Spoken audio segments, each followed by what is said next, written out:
Voici l'histoire exceptionnelle de Dean Braxton, qu'on appelle l'homme miracle, parce qu'il a survécu à un arrêt cardiaque d'une durée d'1h 45 minutes, à l'hôpital en réanimation. Et malgré cette durée incroyable, il est revenu à la vie, d'une part, mais en plus il est revenu sans aucun dommage cérébraux, et il a guéri de toutes les conditions médicales qui l'avaient amené dans cet état critique. Ce que vous verrez en détail avec dossier médical à l'appui dans cette interview de l'émission de Sid Roth. C'est une interview raccourcie du témoignage de Dean Braxton, puisque vous pouvez imaginer 1h45 lors duquel il était mort. Il a beaucoup de choses à dire sur ce qu'il a vu. Il a vu Jésus et le paradis, et il raconte ça dans un de ses livres, mais aussi dans d'autres vidéos beaucoup plus longues sur Internet qui sont en anglais. Ici, vous avez une traduction en français.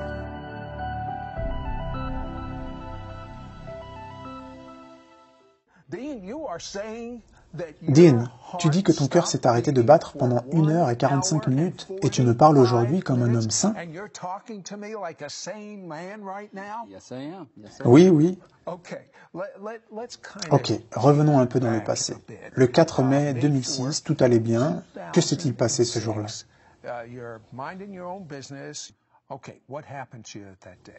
Ce jour-là, je me suis réveillé le matin avec une douleur sur le côté droit. Je savais déjà que c'était des calculs rénaux, car j'en avais déjà eu 4 ans plus tôt. Je suis quand même allé au travail parce que je pensais que ça allait passer, puisque j'avais déjà eu ça avant, sans souci. Mais en fait, je me suis aperçu que cette fois-ci, ça ne passait pas. En fait, ça devenait pire. J'ai décidé de quitter le travail pour rentrer chez moi le temps que ça passe, mais quand je suis arrivé, ça devenait encore pire. Donc j'ai finalement décidé d'aller aux urgences à l'hôpital le plus proche. J'y suis allé, j'ai dit aux gens là-bas que je pensais avoir des calculs rénaux. Ce jour-là, je ne peux pas dire pourquoi, mais il n'y avait personne d'autre aux urgences, et je considère cela en soi comme un miracle. Ils m'ont emmené à l'arrière en me donnant des médicaments et ils ont appelé ma femme. Maintenant, toi, Marilyn, tu as travaillé dans la santé pendant près de 34 ans. Alors tu comprends la situation. Tu arrives à l'hôpital et qu'ont-ils décidé? De pulvériser les calculs rénaux? Oui, prendre une machine pour pulvériser ces calculs. Donc ils font la procédure, les calculs sont pulvérisés, mais après tu apprends qu'il a une infection. Qu'est-ce que ça signifie? Cela signifie qu'en plus des calculs, cette infection est très grave et elle s'est répandue autour des calculs. Et donc il fallait que Dean soit sous différents antibiotiques. Est-ce que tu réalisais à quel point c'était grave? Non, pas du tout. En fait, il a passé 13 jours à l'hôpital et 9 d'entre eux étaient en réanimation.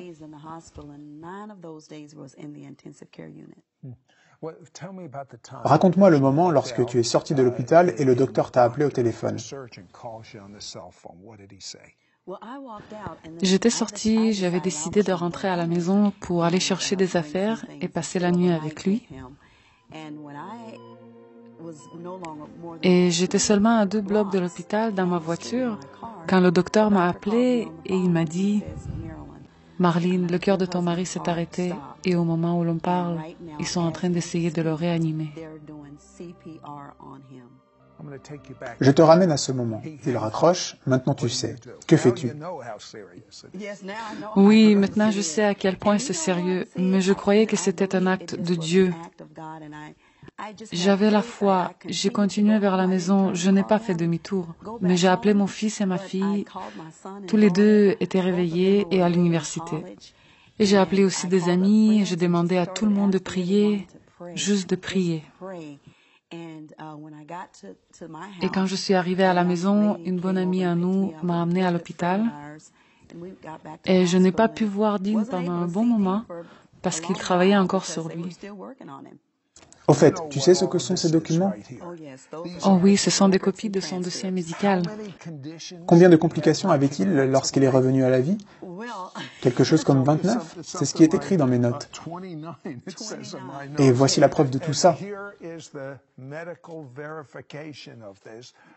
Ce que je veux savoir, c'est ce qui t'est arrivé à toi lorsque tu es mort. On veut tous savoir, que s'est-il passé? Eh bien, Sid, tu sais, parce que j'avais accepté dans ma vie Jésus-Christ comme mon Messie et mon Sauveur, j'étais né de nouveau. Et je suis donc allé où le Père et Jésus sont. Attends, mais comment tu es arrivé là? Tu étais mort, ils essaient de te réanimer. Quel est ton premier souvenir? Mon premier souvenir, j'étais en train de me déplacer le plus rapidement possible vers là où se trouve Jésus. Les gens me demandent parfois, à quelle vitesse allais-tu? Et je les ramène toujours à la Bible. Être absent du corps, c'est être en présence du Père, ou en présence du Christ. Je me déplaçais si vite qu'avant de cligner des yeux, j'y étais. Voilà mon premier souvenir. Aussi, ce qui me dépassait pendant que je me déplaçais étaient les prières pour moi et pour d'autres. Je te dis, si tu as prié ce jour-là, tes prières sont passées à côté de moi à cette vitesse fulgurante.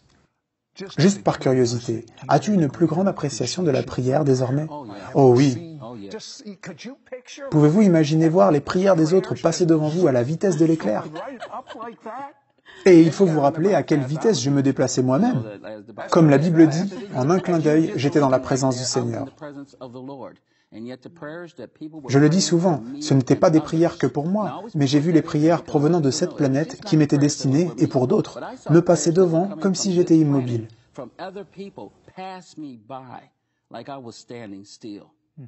Juste par curiosité. Bien sûr, ta femme, tes enfants priaient pour toi.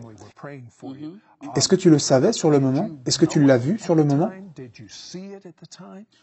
Oui, je le savais. Lorsque ces prières passaient devant moi, j'étais conscient de ce qu'elles étaient. Je savais littéralement ce qu'ils priaient. Ma femme priait pas seulement pour que je sois soigné, mais pour que je revienne vivant, que je ne meure pas. C'était ça, ces prières. C'était les prières de mes enfants, des membres de ma famille. Mais il y avait aussi des prières qui passaient devant moi, qui étaient des prières que des gens priaient pour les membres de leur famille. Et ils priaient les mêmes choses, pour une guérison ou pour qu'une situation change. Mais les prières qui m'ont vraiment marqué étaient les prières de ceux qui priaient pour que leurs proches connaissent et acceptent Jésus comme leur Seigneur et Sauveur. Tu es mort, mort, mort, et ce pendant 1h45. Tu quittes instantanément ton corps, tu es en présence du Seigneur, car tu l'as accepté comme ton Sauveur, et tu te retrouves au paradis. Qui est la première personne que tu as vue au paradis? Quand je suis arrivé là, je me suis trouvé aux pieds de Jésus, et je me souviens l'avoir regardé et lui dire « Tu as fait ça pour moi ?» Et tout ce que je pouvais faire était dire « Merci, merci, merci, merci, merci, merci ». Et à ce moment, j'ai pris conscience que la seule raison pour laquelle j'étais là, c'était par ce qu'avait fait Jésus-Christ. Ce n'était pas grâce à ce que j'avais fait moi, mais grâce à ce qu'il avait fait lui. Et ensuite, j'ai réalisé que même les œuvres que j'avais faites dans ma vie, même les œuvres que je fais ici présent, sont lui qui travaille à travers moi. Donc je ne pourrais même pas m'attribuer le crédit pour ces choses. Et tout ce que je pouvais faire était dire merci, merci, merci. Je dis aux gens, c'était mon âme et mon esprit qui étaient là-haut. Et tout en moi adorait Jésus. Et je dis aux gens, si je n'avais pas ouvert ma bouche pour l'adorer, tout en moi aurait continué à l'adorer. Je ne pouvais pas m'arrêter de le remercier. À quoi ressemblaient ses yeux? Oh, ses yeux. Vous savez, ils sont exactement comme les décrive la Bible, brillants de différentes couleurs. Mais ce qui m'a frappé dans ses yeux, c'est que j'ai littéralement vu l'amour qu'il avait pour moi. Comme si j'étais la seule de ces créatures qu'il aimait.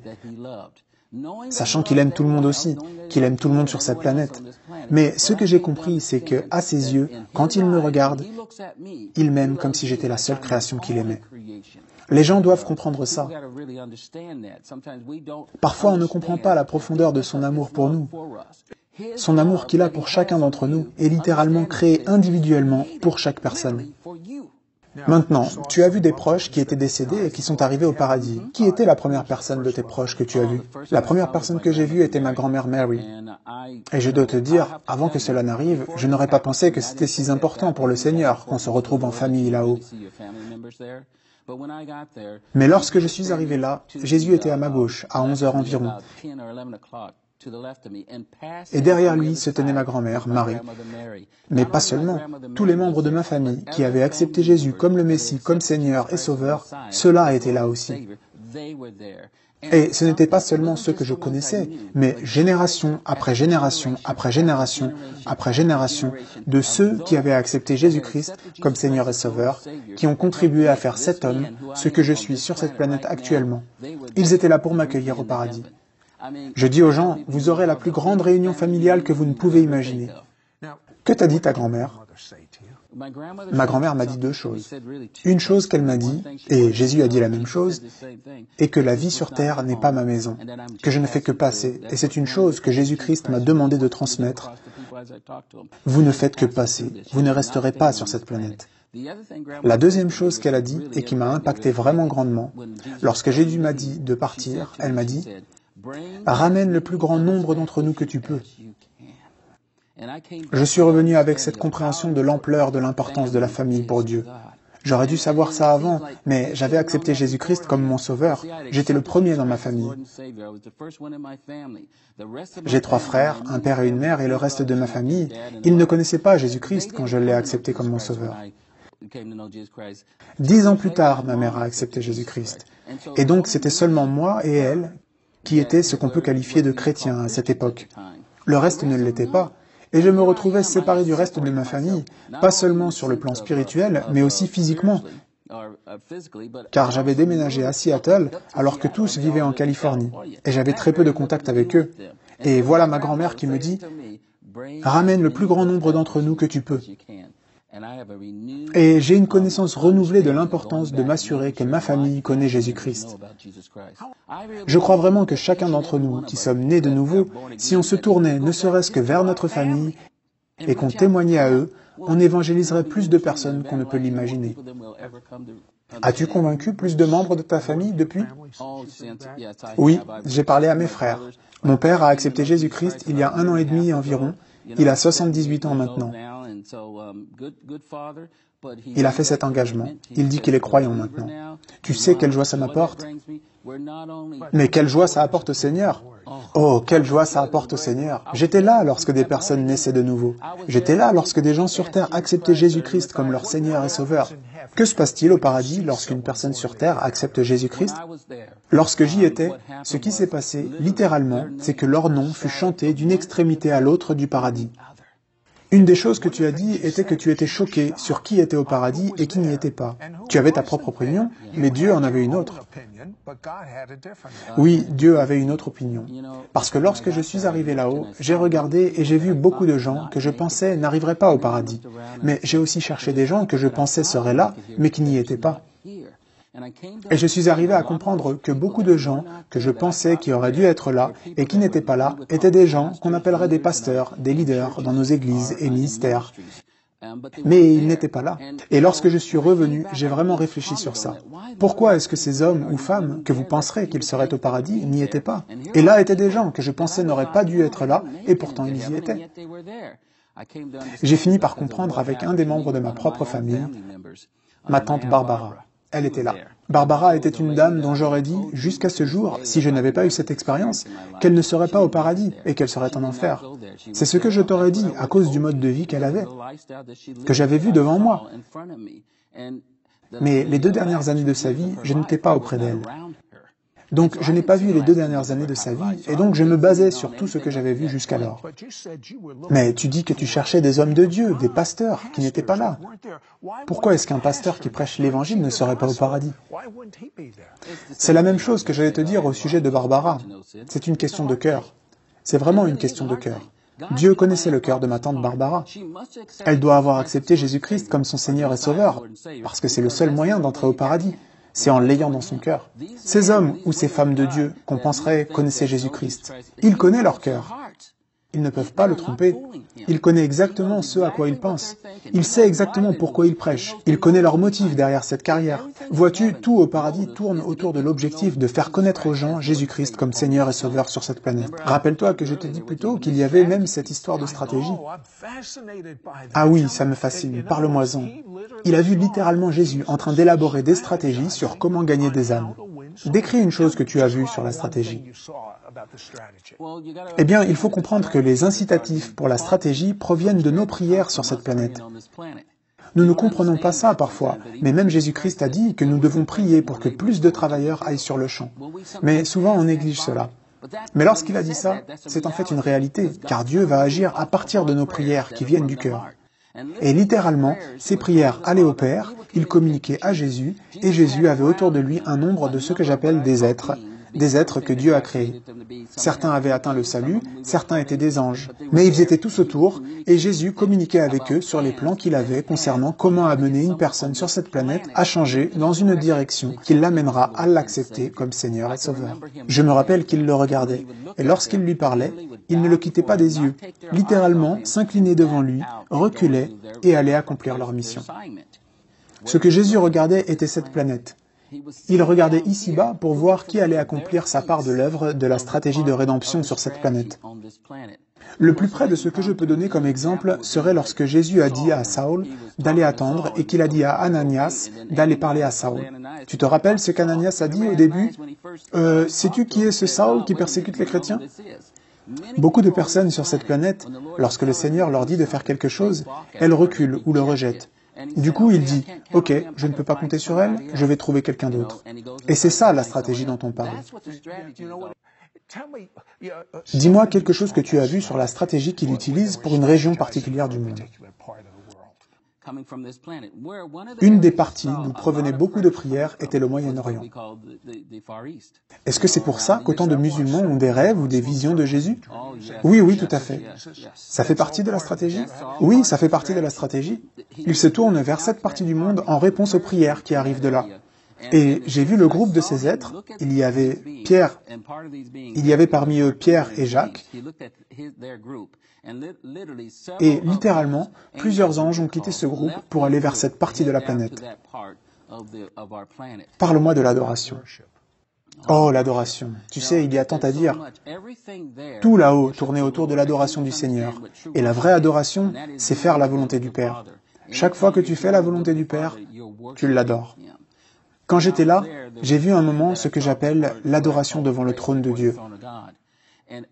Toutes les créations de Dieu, littéralement, étaient en train de chanter des prières et des louanges de manière individuelle. Ce n'était pas une adoration collective. C'était comme si toi, tu louais le Seigneur individuellement, moi, je louais le Seigneur individuellement, et ça ne créait pas d'interférence. Quel a été le plus grand impact sur toi d'avoir été au paradis ? Le plus grand impact que ça a eu a été de voir l'amour que le Père a pour nous. Lors de ces louanges, je l'ai vu littéralement répondre individuellement à chacune des créatures. Je dis maintenant que lorsqu'on le prie, il chante littéralement vers nous. Quand on parle de sa gloire, ce qu'on expérimente, c'est son chant. Ceci m'a changé, car j'ai compris à quel point le Père nous aime. Tu sais, la Bible dit « Dieu a tant aimé le monde qu'il a donné son Fils unique ». Eh bien oui, c'est la réalité. Il nous aime à ce point. Ok, j'ai toutes ces pages ici des conditions médicales qui ont été guéries. Ta femme me dit que l'hôpital t'appelle l'homme miracle et tu as été guéri de 29 conditions. Quand tu es revenu, qui était la première personne que tu as vue et quelle a été sa réaction ? La première personne que j'ai vue était un ami à moi qui travaillait à l'hôpital. Il s'occupait des équipements médicaux auxquels j'étais branché. Son nom est Anthony Jordan.